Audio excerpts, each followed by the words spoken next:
I've been sitting here only for a few minutes and I'm already coughing. But Shashi here has been doing this every day, twice a day for several years. She's a farmer, she tends to the cattle in her house, and she also looks after the entire house. And in today's episode, we are in Shashi's house. And today we will try to learn a little more about the lives and a few of the many struggles of women, farmers, and agriculture at large across India. This smoke is a major source for indoor air pollution. It's one of the primary causes for the deteriorating respiratory health of girls and women across rural and suburban India, and it is a major contributor to global warming. Solving this problem would mean killing many more than two birds with one stone, and someone is trying to find a solution. Let's find out.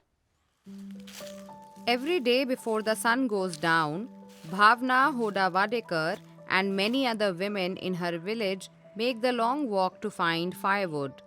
This is a common sight in western India's Sindhudurg district. We go to the jungle, cut the wood and then tie it into bundles to carry it back with us. After that, we have to dry the wood before we can use it for cooking. From morning to evening, I spend at least 5-6 hours cooking all the meals on this chula. These cooking stoves expose many women to high levels of carbon monoxide and other dangerous pollutants, which can cause serious health problems in the long run. An average family in Sindhudurg uses about 10 kg of wood every day, and this demand continues to rise. The founder of an NGO working on social issues here, Dr. Prasad Diodhar, has been working to address this issue in Sindhudurg for over 25 years. We have about 80,000 families living in the villages in a district with 12 lakh, 1.2 million people. So imagine the amount of fuel wood consumed on daily basis. If our forests have a certain amount of biomass in the form of wood, and villagers only use the biomass that's lying on the jungle floor, it won't cause any deforestation. But as demand goes up, say 10%, they will need to start cutting down the forest. But now there is an alternative. Most farmers in Sindhudurg own livestock. A combination of manure and farm waste can be used to power individual biogas units for each home. Biogas is produced when organic matter like food and animal waste is broken down by microorganisms in the absence of oxygen. In this process, the methane emitted from animal manure is trapped inside a dome-like structure and can be used in the form of compressed gas.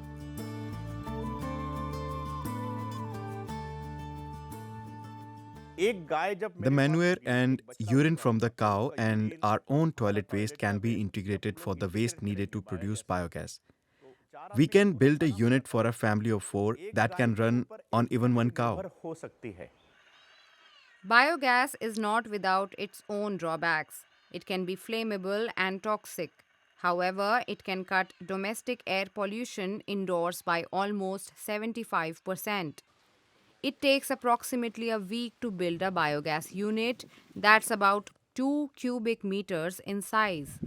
Unfortunately, many farmers are apprehensive because of the cost. For a plant this size, they need to invest 25,000 rupees, some 280 euros.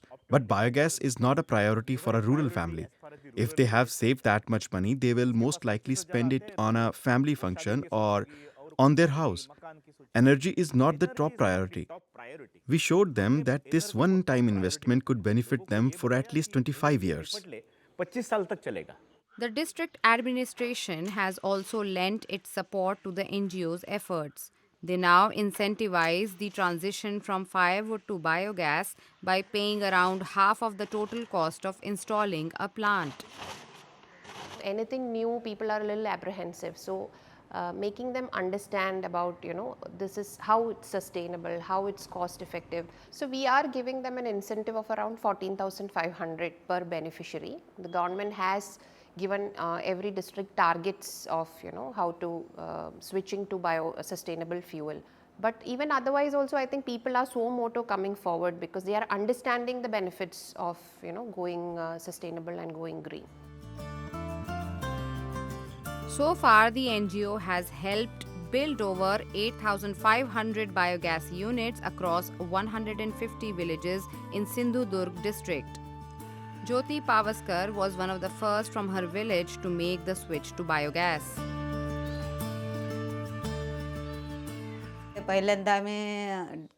Since I've had the biogas, I don't need to go to the forest. Now I can cook very quickly. The NGO has also given us a 10-liter pressure cooker, and once I put that on the gas, I can cook a full meal in 30 minutes. And whatever time I'm saving, I now use it in the fields.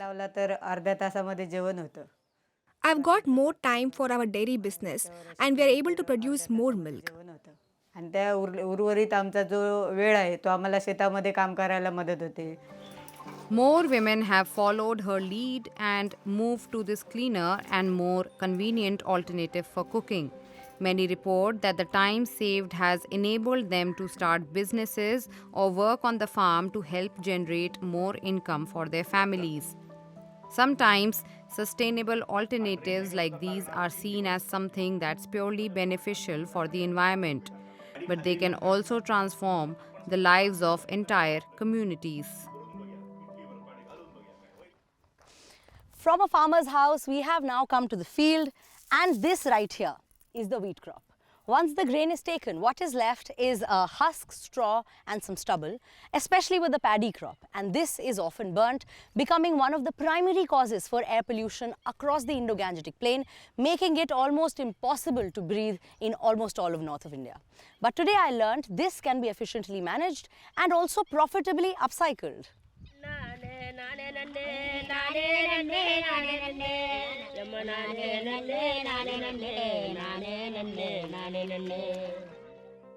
Three times a year, these women sow rice seeds in the flooded fields of Tamil Nadu.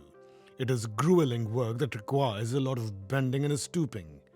India produces a staggering 130 million metric tons of rice every year. But after the harvest, the leftover straw and husk is often burned in the fields, which pollutes the air. Companies across India are exporting waste to reuse this waste. For more than 2 years of extensive research and development, we wanted to develop a product which in fact can be used as a superior alternate of wood. At the same time, it should be a solution to many problems. B.L. Bengani runs a company called Livelihood. After working with wood-based products for over 20 years, he decided to experiment with rice husk. He has witnessed the problems with agricultural waste firsthand. Our approach to farming has evolved. The top of the crop, the rice, is the part we use. Rice straw is a byproduct and that's what we feed to cows. And the bottom portion is incorporated back into the soil. But everything has completely altered since the Green Revolution. Agriculture as a whole has become transformed. Our current farming practices have fewer opportunities for recycling and reuse. The Green Revolution in the 1960s was a period of technology transfer initiatives that saw a huge increase in agricultural productivity, but at the expense of sustainability and resource conservation. Companies like Livelihood are adding value to agricultural waste, says Priyanka Kucheria, the founder's daughter.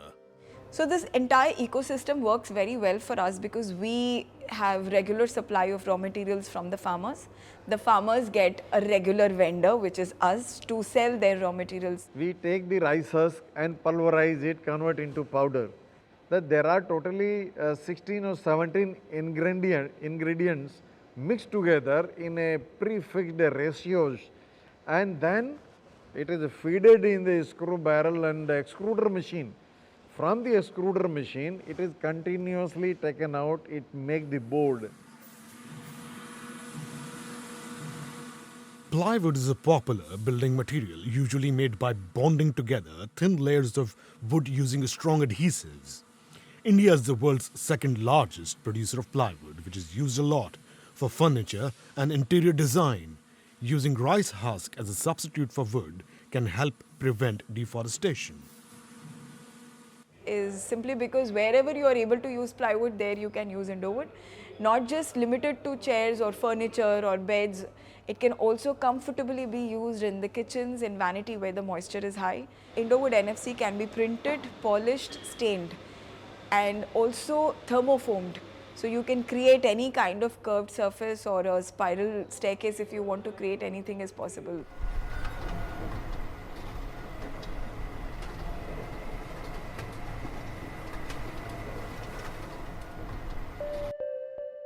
Currently, Indowood has a presence in 12 states in India and recently began exporting to Australia, New Zealand, and Oman. The company has plans to expand its international operations and branch out into Europe too. Everyone is talking about saving of the trees, saving of environment, but then housing sector is again booming up. So that mismatch of demand and supply. So the supply has to come from sustainable eco-friendly product, because natural products becoming scarce day by day. It is becoming costly day by day.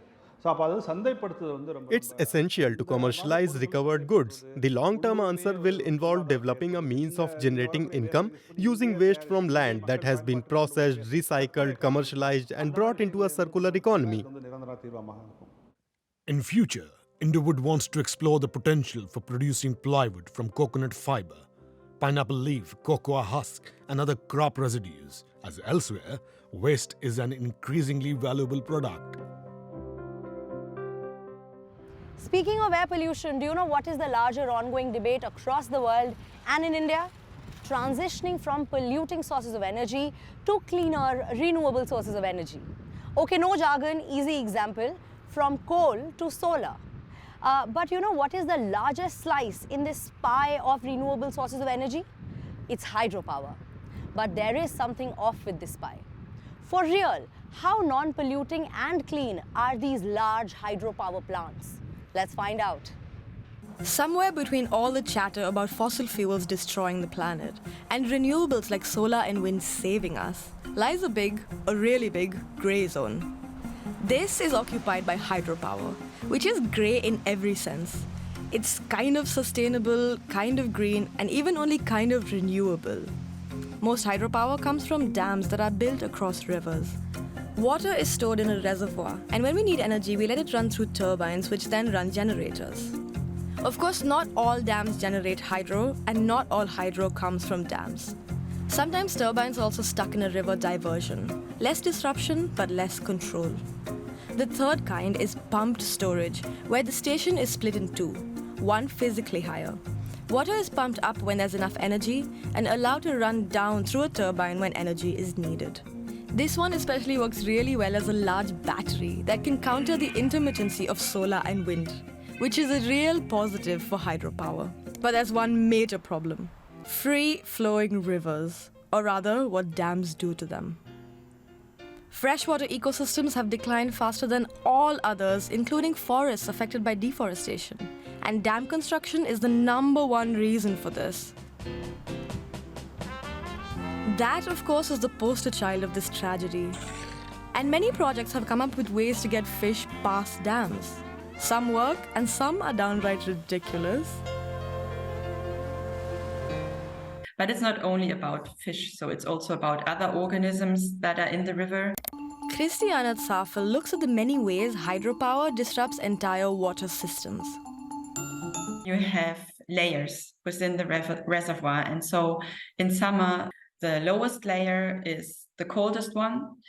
And so if you, let's say at the hydropower dam, from time to time, you open up the gates for the water to produce electricity. And then you usually have a very strong and cold peak of water. So that is also affecting other types of organisms in the end. But dam building is bad in other ways too. Steel and cement used to build plants are some of the most carbon-intensive materials on Earth. And there's more. Remember when I said hydro is only kind of green and sustainable? One big reason that's true is because greenhouse gas emissions from reservoirs in the tropics have proven to be ridiculous. As submerged trees degrade much faster than normal, they release methane and end up making hydro projects worse for the climate than comparable coal plants. This NASA graphic shows the more immediate impacts. The Three Gorges Dam flooded 13 cities, 140 towns, and over 1,300 villages upriver. It even changed the local weather. Being so huge, it's even caused earthquakes in the region. The Ataturk Dam in Turkey has created a huge block to the Tigris that has ended up causing severe water shortages downriver in Iraq.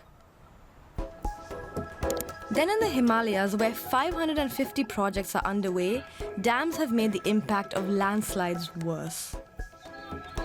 Over the years, hydro dams have also displaced at least 80 million people from their homes. The big push for hydro today is coming from the climate movement, since compared to fossil fuels, hydro doesn't look so bad. At COP26 in 2021, many countries pushed for hydropower as a key source of clean energy in their mix. In early 2023, the International Renewable Energy Agency declared that we need hydropower capacity to double by 2050 to limit global warming to 1.5 degrees. This brings us to the irony in the tale. Hydro has had its boomer phase, and today, this tech that's meant to mitigate the climate crisis is becoming a big victim of the crisis itself. As rivers either flood or dry up, the productivity of all kinds of hydropower, big and small, is dramatically dropping. The climate aspect is rarely being considered in new dam projects, even on the last untapped rivers. If we build all these large hydropower dams that are currently planned, 52% of the remaining free-flowing rivers, the big ones in the tropics, they would be fragmented. So we need hydro, but do we still need dams? There's a potential for a 9% increase in global hydropower capacity without building any new facilities. Kayla Garrett works at a hydro research lab in Texas where they looked into 3 ways in which this could be done. The first category was dams that are used for anything other than hydropower, which have already had an impact on the environment. Maybe put in generators, turbines, or maybe some transmission lines, but in the scale of entirely new hydropower development to retrofitting an existing non-power dam for generation, there is a lot of untapped potential there. The second category was plants that need upgrading, including generator units or software upgrades. And then a third category. There is an abundance of dams that are of a smaller scale. So this may be, a farmer who's got a small dam built on his property to create a pond or small lake for his farming operation. There's this many additional opportunities for hydropower development at very small scales, which in developing countries may be a much more palatable, equitable, and quick integration for hydropower projects. That 9% boost isn't what the energy agency says is needed, but it's a significant step in our energy goals. Kayla also argues that it makes far more sense from an economic standpoint.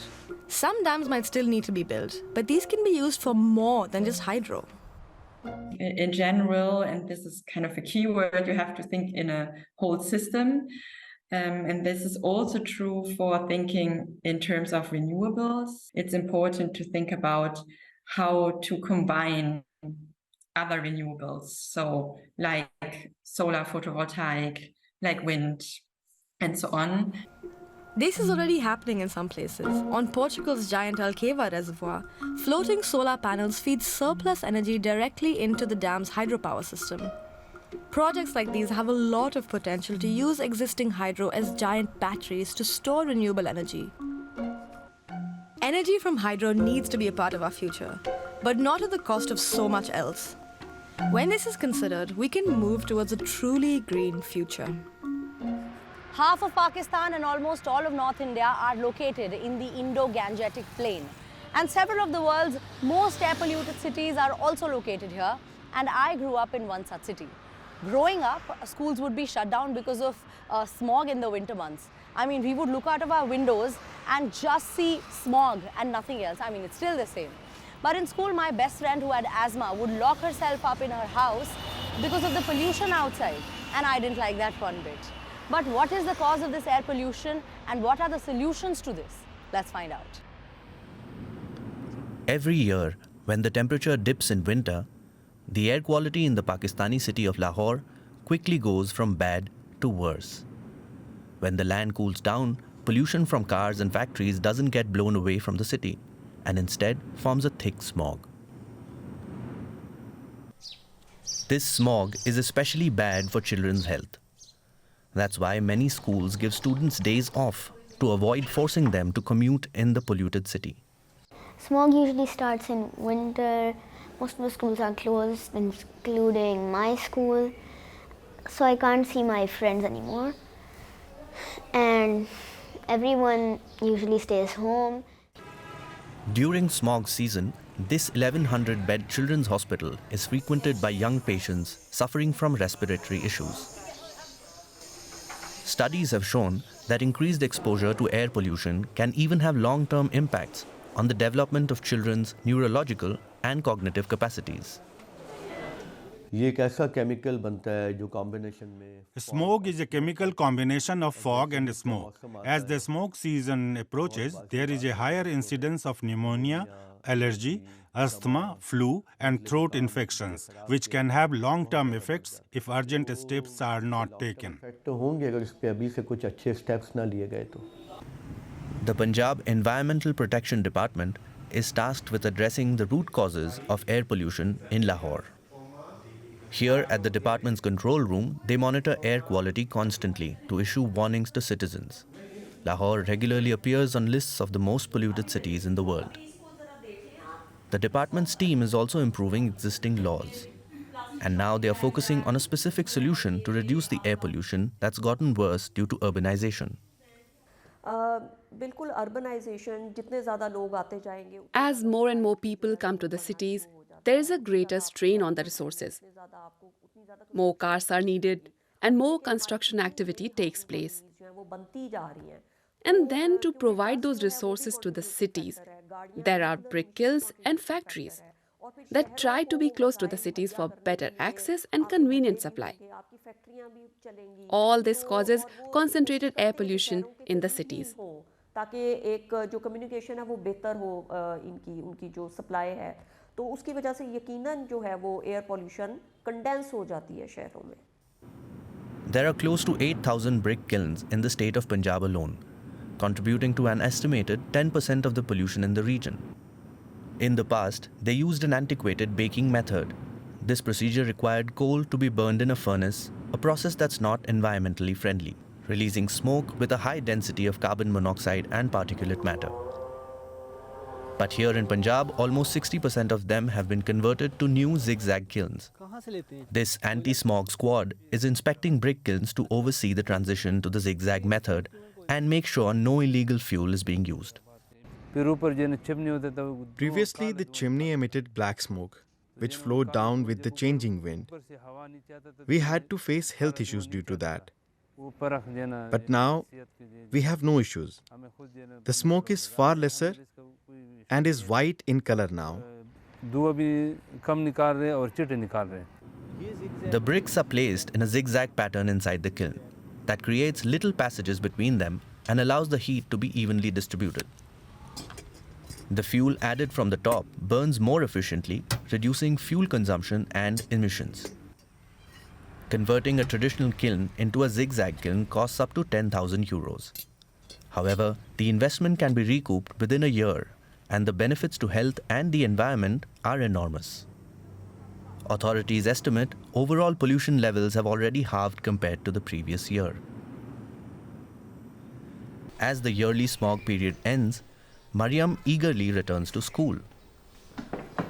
Today I'm going to school because the smog is almost over and most of the schools are open now. I hope that smog goes away for the rest of our lives.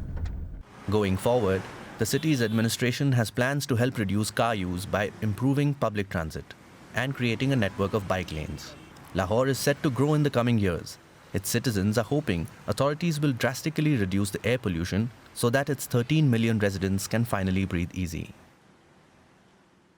Today's episode got us away from the city and into the villages where most of India lives. And today I learnt a little more about both indoor and outdoor pollution and the people who are trying to find the solutions for this. And what we learnt is that there is still some hope. But you let me know, what did you like the most about today's episode and what would you like to see more of? You can write to us at ecoindia@dw.com and keep coming back every week for more such adventures with me through fields and forests and villages. Until then, have a great week. Take care. See you soon. Namaskar.